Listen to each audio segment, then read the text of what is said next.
नमस्कार, one India Hindi में स्वागत है। मैं हूं राम विश्वकर्मा। उत्तर प्रदेश विधानसभा चुनाव में एक से एक एक्सपेरिमेंट देखने को मिले हैं। यहां मुख्य मुकाबला भले ही एनडीए और सपा गठबंधन के बीच देखने को मिला, लेकिन इस चुनाव में किस्मत आजमाने को देश के दक्षिणी हिस्से से AIMIM चीफ असदुद्दीन ओवैसी भी पहुंचे।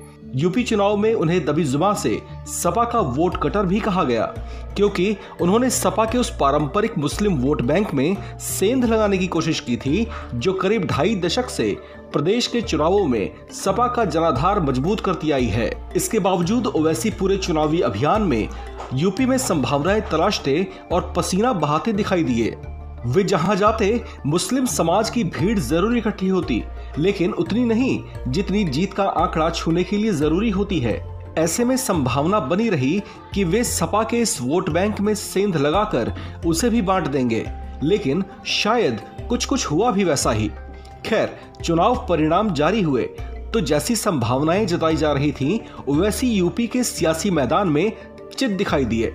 उन्होंने बड़े उम्मीदों के साथ यहां से 100 उम्मीदवारों को लॉन्च किया था, लेकिन लगभग कोई अपनी जमानत बचा नहीं पाया।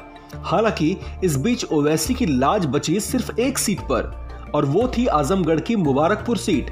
इस सीट से मुकाबले में AIMIM की टिकट पर उतरे थे शाह आलम उर्फ गुड्डू जमाल, जिन्हें जीत तो नहीं मिली, लेकिन वे रेस पर चौथे नंबर पर रहे। यानी हारे जरूर, लेकिन AIMIM के बाकी उम्मीदवारों की तरह उनकी जमानत जब्त नहीं हुई। दरअसल ओवैसी यूपी में बिहार वाला फॉर्मूला फिट करना चाह रहे थे, लेकिन कर ना सके। बिहार चुनाव में उनकी पार्टी ने 5 सीटें जीतकर सबको हैरत में डाल दिया था, लेकिन शायद वे यह समझना भूल गए कि उत्तर प्रदेश में चुनावी गोटियां फिट करना उतना आसान नहीं है जितना उनको लग रहा था। यहाँ की बड़ी मुस्लिम आबादी ने उन्हें अपनी ओर खींचा जरूर, लेकिन 100 उम्मीदवारों को मैदान में उतारने के बावजूद इस चुनाव में उनके हाथ खाली के खाली रह गए। इस खबर में फिलहाल इतना ही। बाकी खबरों के लिए बने रहिए वन इंडिया हिंदी के साथ।